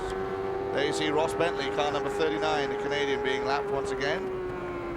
Ross Bentley had some burns from Indianapolis in the qualifying session. Car caught fire and he jumped out of it, and unfortunately got burnt hands and a little bit of the face, but it's not apparently affecting him too much during racing. Back to the pace setter, Paul Tracy, and Nigel Mansell, of course, he has the respect of everybody in the racing community in the U.S. It's just amazing what he has done, not knowing anything about the circuit. And it also must be giving a lot of people back in the Formula One circuit, a lot of drivers, some food for thought. Oh, absolutely. I.e. Olivier Griard, who's come over. Yannick Dalmas came over. Unfortunately, he had a big crash at Indianapolis Raceway Park. Cleared the fencing and landed in a cornfield across the other side of the highway. That 13th place position on the 69th lap was due to a stop, but now he's back at first and dominating and pulling away, I should say. He's actually putting a lap on Robbie Gordon at this point, so there's only one car in the lead lap, and that's the one you're seeing on your screen. It's Paul Tracy. Once again, we've seen this happen at Phoenix. He went to a 2-lap lead. Of course, then crashed. There we see little Al Alonso Jr. coming up alongside Scott Brayton. This is for a position. Brayton is closing the door on him. Al looks on the inside. There's Iro Matsushita, which complicates matters some. Oh, Adrian Fernandez spills. And also, our leader gets hooked up in the aftermath. I think it was definitely a Penske Chevrolet getting hooked up. Oh no, Adrian has such a great win. There it is. There's Arie Luyendyk. Arie Luyendyk, Robbie Buell, and also it's a Marlboro, no question. I think now that's who's that? Paul Tracy. Oh my. Arie Luyendyk. That's all in reaction to the Adrian Fernandez crash. Luyendyk's probably pretty happy. He's having a long day anyway, and he just gives an excuse. That is Paul Tracy, our leader. Oh, he is going to be so disappointed, having just lapped the second place car. Robbie Gordon making a mistake on his pit stop. That's cost him a bit of time. He probably came in too hot and too hard. 7 seconds, but we've had a massive reshuffling. It's out of turn 2. All this happening out of turn 2. Oh, some drama as we get close to the end of this race. And so at the end of it all, we will seem to have a new leader, which would be Raul Boesel, but Nigel Mansell stands a lot to gain at this point. So far, at this point in the race, he's listed on second place. There's Boesel following the pace car. Let's see what happens. Look, Adrian Fernandez gets it wrong. The back end gets out from underneath him, slides up against the wall. Mike Groff is able to get through cleanly, and then just on the bottom of your screen, you're going to see the Marlboro Penske get hooked up with Arie Luyendyk. Here's the view from Ari's car. That is Mike Groff, not this car, but the car in front of that is Mike Groff, who will get through cleanly. There's Fernandez, just gets tagged in the back by Paul Tracy. There you see him lock him up, nothing they'll do on the grass, so he lets it go to try and get some steering back. So maybe once again, Paul Tracy was trying to pass on the inside, as has proved to be so costly to him in Phoenix and apparently now here in Wisconsin. I think what probably happened is Tracy could not see Fernandez's car up in the wall. Lyondike saw it, probably backed off just a little bit, or breathed, and of course, totally in an unusual, normal manner, which Tracy just ran up to the back of him. The heads are bowed now in the Penske pits. You can see it. You can sense the disappointment. They're down to one car apiece. Newman Haas has Nigel Mansell out there. Penske has Emerson Fittipaldi running out there. These guys have shared the victories this year. And they're keeping that shop in Poole, England very, very busy, as Paul Tracy did last year with 10 chassis sent back. Now everybody's trying to pit under yellow once again. Fernandez, his race day is over. So with Lyondike, I'm sure he's actually relieved about that in a way. Paul Tracy, though, incredibly disappointed. Robbie Buell is the number 19 car, the Mike Jack car you see in the background. I don't think he made contact with anything, but I think he stalled and is having trouble restarting. Now they're trying to get him back out on the track. So with Boesel up front and 3 cars that before the accident that were really within a lap of Boesel, we actually right now have about 6 or 7 cars on the lead lap after they bunch up with this yellow flag. A lot of yellow flags this year, a lot more than last, and perhaps it's because of that bumpiness, added bumpiness on the track and its effect on tires, setup, and on the grip on this track. They've all had handling problems all weekend. There you see a very dejected Paul Tracy in the so-called longest walk home. And surprise, surprise, right now in 4th place, Bobby Rahal. And in 6th place is Al Unser Jr. And you know, jokingly, a few laps ago, we said that Danny Sullivan, all he needed was for 10 cars to go out in attrition. Well, amazingly, we've lost 5 already. But Danny Sullivan, in the meantime, has been going backwards. He is having a rotten weekend. And so they remove what's left of that Ari Lyondike car. There you see Lyondike walking also back to the pit area behind Paul Tracy. There was a survey, a fan survey. Should Ari Lyondike have his hair cut? And the overwhelming results were nay. People like it. Tracy's upset, but not terribly so, and he didn't seem to exchange words with Lyondike. Well, I think that's a real case of no fault. Maybe we can see it again, but what happened was, as far as what we could see from that, I think Lyondike just backed off. Tracy wasn't expecting it at all. He couldn't have seen Fernandez's car in the wall, and he just, I think, tagged Lyondike at the back. The question is, what was Tracy looking at when Fernandez had that spin? Was he on the inside of Lyondike, and therefore he couldn't see Fernandez? He was lower than, because he definitely tagged him on the left rear side, so he was definitely lower on the line, inside line. So it seems to be an unfortunate situation, always caught on the inside, spinning out, hitting the wall, and being thrown out of the race for Paul Tracy. And it's now going to be a dash for the cash. With 146 laps in the book, they can make it to the finish, having just made these pit stops under yellow, and it's going to be a charge to complete 200 miles here. So Tracy does here what he did at both Phoenix and Indy, trying to pass. Of course, in Indy he wasn't leading, but in Phoenix and here he certainly was, having a convincing day, great day. His car was primed, and now the deck is shuffled. Boesel is in 1st place, Mansell on 2nd, Fittipaldi 3rd, Rahal 4th, Gordon 5th, Unser is 6th, and then there's always Scott Brayton, who does very, very well in this track, on 7th place, with Mike Groff and Guerrero the next 2 cars. So we'll see what happens here. Big battle between the Ford and the Chevrolet power units, and it gets even more intense next week as we go to their hometown of Detroit, Michigan. Ford in a suburb of Dearborn, Michigan, and Chevrolet downtown Detroit. They have to try and impress all the suits back at the hometown next weekend, and we'll have that, of course, for you live on ESPN International. There you see Paul Tracy's right front is wrecked in the side pod. I think he went underneath the rear wheel of Arie Luyendyk, which is what ripped up the side pod, but you can see his right front made contact with the left rear of Arie Luyendyk. Look at that nose fractured. The wing is pretty much bent. Suspension is gone. The A-frame is completely smashed. And it really wasn't that rough an accident. These cars, well, they're designed, really, as you know, to fall apart, to rip apart from the sides, the edges. and as you know, these cars have been redesigned, made safer, and therefore slower in the name of safety after Indianapolis. Look at the bottom of the car. Good look at the undertray. Something we rarely see in IndyCar racing, and now you can see what helps these cars come so close to the ground. If these cars were somehow able to run at over 180 miles an hour upside down, they would stick to the ceiling. That's about 290 kilometers per hour. There you see the pit lane, no one in there. They've all made their last pit stops under this yellow situation.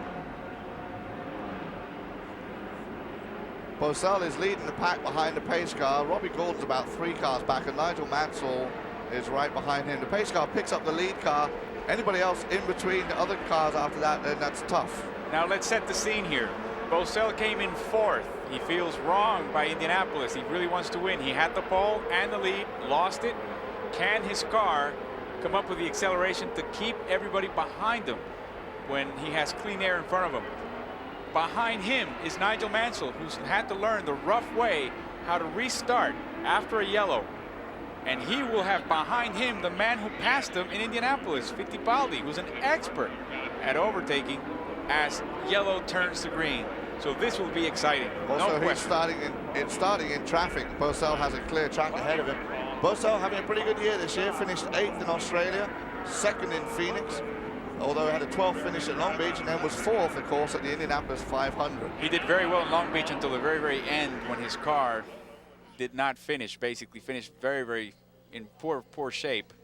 So he's having a great Well, year. he was running right up there, and right at the end, he had a problem. A little touch with a wall and that hairpin in Long Beach, that's so critical. There's Bosell on your picture. Brazilian television, of course, is here. We're enjoying every minute of it. This Brazilian front row to this race, and Brazilians on positions number 1 and 3, topping out the podium in this race. Rahal is our top running American, Bobby Rahal. Will be pretty happy with that after the disappointment of the month of May in Indiana. There he is, as a matter of fact, on camera. He's so happy with that new Lola. He feels that this is a chance to really come back in the points. At this point last year, he had a 27-point lead over second place Michael Andretti. The lead that Mansell has over Mario Andretti at this point is only 7 points. Bosell at first, Mansell 5 seconds behind. Fittipaldi about 9 seconds behind Bosell. After 150 laps, we're getting ready to see the end of this race after 3/4 of a race. Here are our leaders. This is the podium right now. Bobby Rahal pulling up alongside Jimmy Vasser. And you can see the grooves and the bumps on this racetrack from the shot. Brayton, Graf, Guerrero, 7th, 8th, and 9th. As we see the lap cars, Willie T. Ribbs, 12th spot, Briard, 13th. Not bad. Still running though in his first oval. And these are the cars that are basically out of the race. Buell, Luyendyk.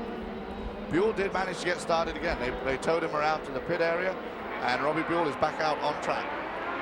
And Johansson as well. There's Brayton passing Rahal. Now Rahal is going to complain about that. Now, the pace car has left the track. There goes Bosell under green, and he's taking a huge lead. Graf making a move on the inside. Robbie Gordon going around the outside, trying to defend himself from Nigel Mansell, who we have the picture from right now. So once again, Mansell with trouble on the restart. He has Graf pass him. He had, of course, Guillard ahead of him. You see two totally different lines there. Nigel Mansell down on the inside all the way through that turn. Gordon staying out as wide as he possibly can, and then ducking in tight. Mansell had lapped Gordon earlier, but now Gordon with this pass is on the same lap as Mansell. So Mansell is still ahead of Gordon. Mansell in second place, Gordon now in 5th. with only 4 cars on the lead lap. Nigel Mansell, of course, trying to stay ahead of Emerson Fittipaldi. Emo doesn't seem to be running really quick all day, just, I mean, consistent. He's been up there. Doesn't seem to be running as quick as Paul Tracy. Doesn't seem to be handling quite as well as he would probably like. There you see the numbers for Mansell. He's in 2nd place behind the 1st place, Bozell, by 4 1/3 seconds behind Bozell. We get another report from the pits about Bozell. Nigel Mansell may have to make another pit stop. He made his pit stop not on this last yellow, but the yellow before, which was before the 60-lap window. So he may have to do another pit stop. If he does, it'll be a splash and go, be Nigel's first one. Race in, they'll throw in maybe 10 gallons. It's basically a gallon a lap they run here. And then he'll be back out on the way. They won't change tires or anything else. Of course, the thing that we've got to be careful of there, though, is because it's such an anxious pit stop and done in such a big hurry, good chance he may break the speed limit coming down pit lane. Then he'll have to come back in for a stop-and-go penalty. There you saw Carl Haas chewing on that unlit cigar as usual. Probably running the numbers on that stop, upcoming stop by Mansell. It is very hard to judge. Very hard to judge the speed in the pit lane, although they do have radar signs posted. It's just hard to bring yourself down to that speed. When we had the restart, we saw Brayton go past Bobby Rahal, and Rahal put his fist up and waved, and obviously he was upset about something. Not allowed to be overtaken on the yellow before you get round. As far as Rahal and Brayton were concerned, they were on in turn 3, and they were still under yellow until they come round and get the green. So Brayton will be black flagged and have a stop-and-go penalty. And had Rahal not switched chassis, he would be driving this car, the car driven by Mike Groff, and that car is slowing down, barely able to make it into the pits. Mike Groff in the RH Rahal Hogan 001 chassis, all put together by Dan Holliday over in Ohio, where they use Mid-Ohio as a test track. They have the University Wind Tunnel. There you see Bobby going past his teammate on the inside runoff area. Bobby is a lap down at this point, and he is stuck in 5th gear. These cars have 6 gears. There's Brayton serving his stop-and-go penalty. Little sideways coming out. Brayton finished 3rd here last year. Great run for him. Qualified well here this year too. Qualified 6th, and is running up there. And so we have a yellow flag once again. I think you'll find that's for the Mike Groff car. I don't think it made it all the way around the pit lane, so they're going to tow it. This will help Nigel Mansell. He will be in for sure to get a little extra fuel this time under the yellow, assuming it's going to be at least a 2-lap yellow. There were 4 cars on the lead lap accompanying Raul Bozell. So now we have Bozell, Mansell, Fittipaldi, Rahal, Gordon in that lead lap. Gordon and Junior both a lap down. Alonso Jr. is going to be very happy with a 6th place finish if he can pull that off. So far this year, he's finished 15th in Australia, 4th in Phoenix, 21st, unfortunately, in Long Beach, and was 8th at Indy last weekend after leading it for quite a while. Not doing so well in the points. Currently only has 17 points for Alonso Jr.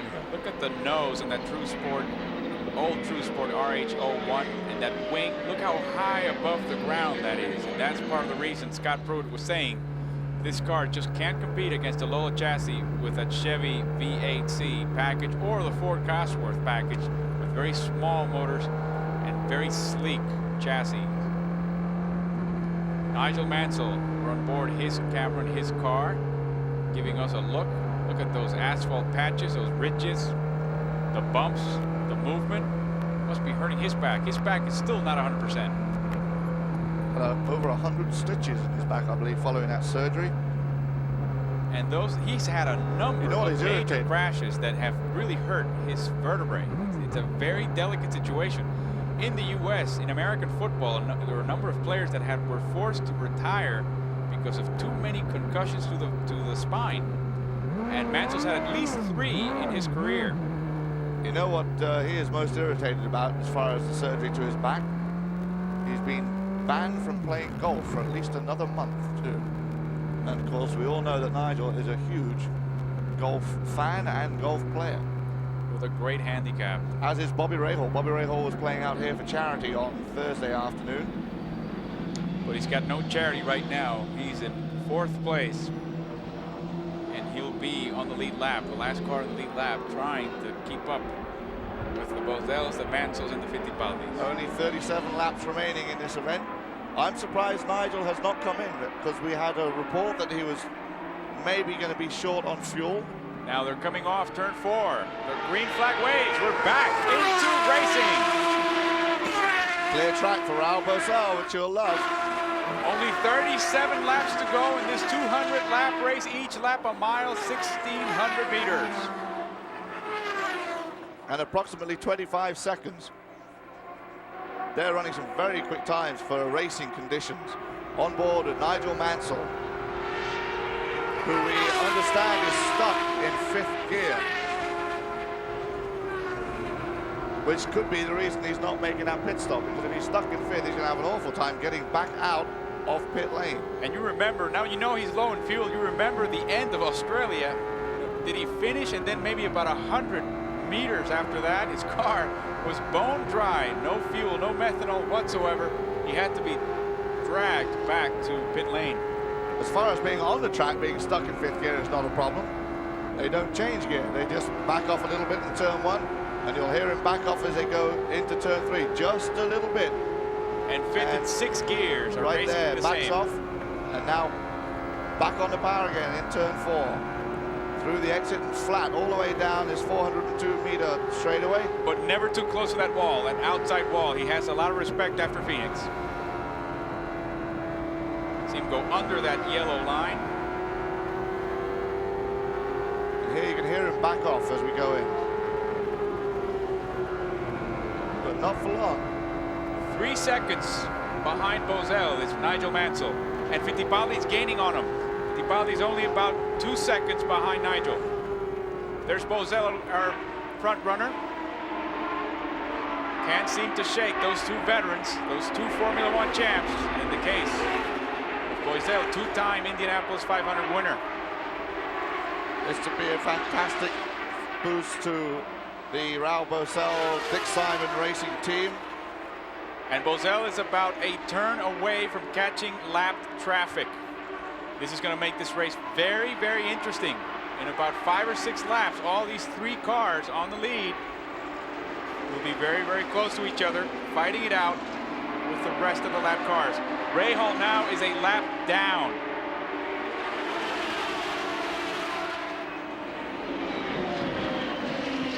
Rahal doing everything he can. Of course, the points still count, even if you are a lap down. He would be very happy with those points. There goes Bozell. Started first. He's always and now first. In front, 73 of 169 laps. Of course, very able to get that award for most laps led. He's going to get a point. And there's Gordon making the pass. Now Gordon's lapped, so now he's back on the lead lap. Very impressive move by Robbie Gordon. There's Nigel Mansell right up behind Raul Bozell. He's going to make a pass. That is Willie T. Ribbs. He's going by on the outside. Bozell and Mansell running neck and neck. He was less than a second behind. He's now half a second behind. Look at him. He weaves through traffic. Bozell trying to shake off. Nigel Mansell's always on the inside. There's Olivier Grouillard between them right now. And this is what I told you. The lap traffic creates very interesting possibilities for both front runner and the chaser. There's a Frenchman, Grouillard, on the outside. Danny Sullivan right in front of Nigel Mansell right now. He'll go on the outside of him. Passing on the inside, passing on the outside. That's the beauty of Milwaukee, 20 meters wide.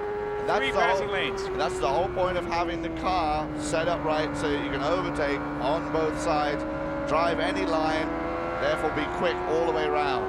Mansell now a full second away from the leader. He's actually 1.7 seconds behind Bozell, and Fittipaldi's about a second and a half behind Mansell himself.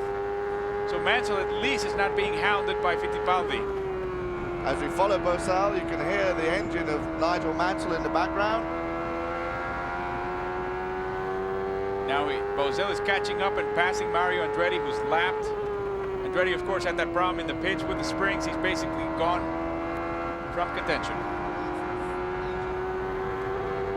There goes Boiselle through the main straightaway. 402 meters long. On turn 1 and 2 on the inside, touching that yellow line. Then back on the outside. That's exactly the kind of form that got him the pole. Look how close they are as we come down to what, the last 25 laps, I believe? Correct. Last 25 to go. And Mansell, who never was very happy with the way the car was set up, he had exchanged a few words with his crew, but he's in the ultimate professional. In the end, he knows it's up to him. Pit crew can only do so much, and he's making the most of it. Once again, really giving everybody here a lesson in driving. If Mansell were to win here on the oval, first of all, it would have some people very annoyed. It would also give him a huge lead in the championship and a great advantage as we go to circuits that are going to favor Nigel Mansell. Detroit, a street circuit. We know he's a street fighter. We saw him at Long Beach. And then we go over to Portland, which is a regular paved permanent race circuit, which I'm sure he'll enjoy there. Mansell mentioned after Long Beach had 8 turns. He said, I need about 4 or 5 more turns to really make it interesting. There you see Paul Newman, the owner of the Newman-Haas team. As you see the chase, Boiselle, the yellow car, in first place, followed by Nigel Mansell. He said he needed 4 or 5 extra turns. He needs about 12 to 15 turns to really work his magic, and Detroit will be just fine for Nigel Mansell. His reputation is he just goes into the corners much quicker than anybody else does. And the telemetry readouts from Formula One were saying the same thing. He is in a corner, goes into a corner much quicker than many of the other drivers. This is ESPN International's live broadcast of the IndyCar race number 5 in the season of 16 races.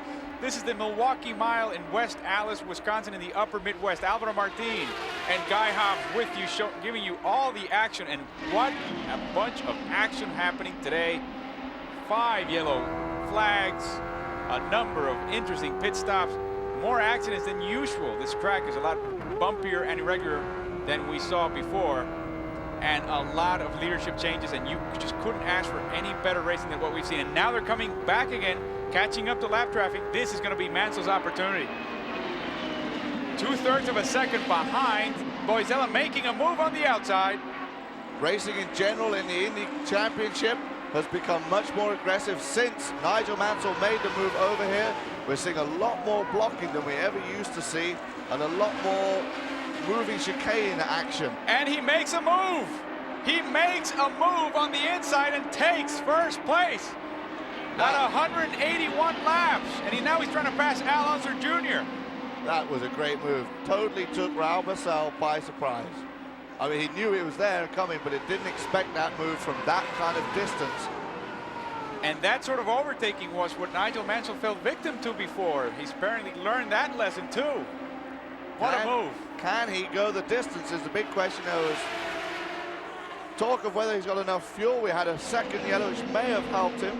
But if he does have to stop, and he is stuck in 5th gear, then he's going to have a terrible time getting out of pit lane. He needs the big momentum. Take him through the end of the race. Only a few laps left. This is the beginning of the end of this race. Now he's passing again Willie T. Ribbs. There's Boiselle on the outside. The traffic lightens up at this point in the track and at this point in the race for them. Nigel Mansell was not a happy person this morning, and he's going to be a very happy man this afternoon, I would imagine. And this would be perfect. 1963, Jimmy Clark won here in a Ford. Nigel Mansell is racing in a Ford. How about that? Coming here and trying to win on the 30th anniversary of a first Ford win. 15 laps to go. Can Nigel Mansell hang on to take his second IndyCar victory? There's Dick Simon, of course, disappointed. Dick Simon said earlier that he had pulled all his hair out during the qualifying session, hoping that Raul Boesel will keep the pole position. Well, there wasn't much to start with. I hate to tell Dick, there wasn't any there to start with. A highly emotional man, a man on a budget, always really has made the most of what he has, and so has Raul Boesel. Top 5, Al Unser Jr. hanging on to 6th.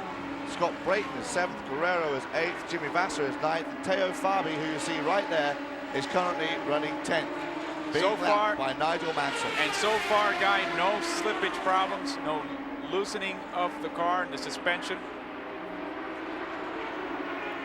Nigel Mansell, we have a report, not on Mansell, but on Raul Boesel, that he may have to pit. Not going to be able to go the distance. He was running probably too hot and too high a boost, and he may have to either back off and try and go the distance and defend his position ahead of Emerson Fittipaldi, or he'll do a quick splash and go. Here's the inside shot. And I'm sure that now Nigel Mansell knows that. He knows that Boesel has to stop. He knows that that's going to take him probably at least 8 seconds off the pace. So now he's got to be worrying about Emerson Fittipaldi, who's about 5 seconds behind him, and of course worry about his own situation. So he won't press that hard at this point. With a 5-second lead over Fittipaldi, knowing that Boesel has to make a stop, he is going to be able to back off just a little and conserve some fuel. Of course, you can't short shift because they don't shift to start with. Always taking that inside line, very conservative at this point. And here's the pass. Nigel Mansell comes up alongside and behind Boesel. Boesel goes down the middle and thinks he's way ahead, but Nigel, coming out of the turn, closes the gap, and you'll see just suddenly zooms right by underneath him. Boesel looks like he's got a pretty good lead, thinking that Nigel may get hung up behind the other guys. Boesel drifts just a little bit wide. Nigel steals the inside line, floors it, and takes the lead. And that was a nasty cut right in front of Boesel coming out of that corner. I think Boesel probably had to back off. There's he's signaling ahead, trying to tell Grouillard to move away.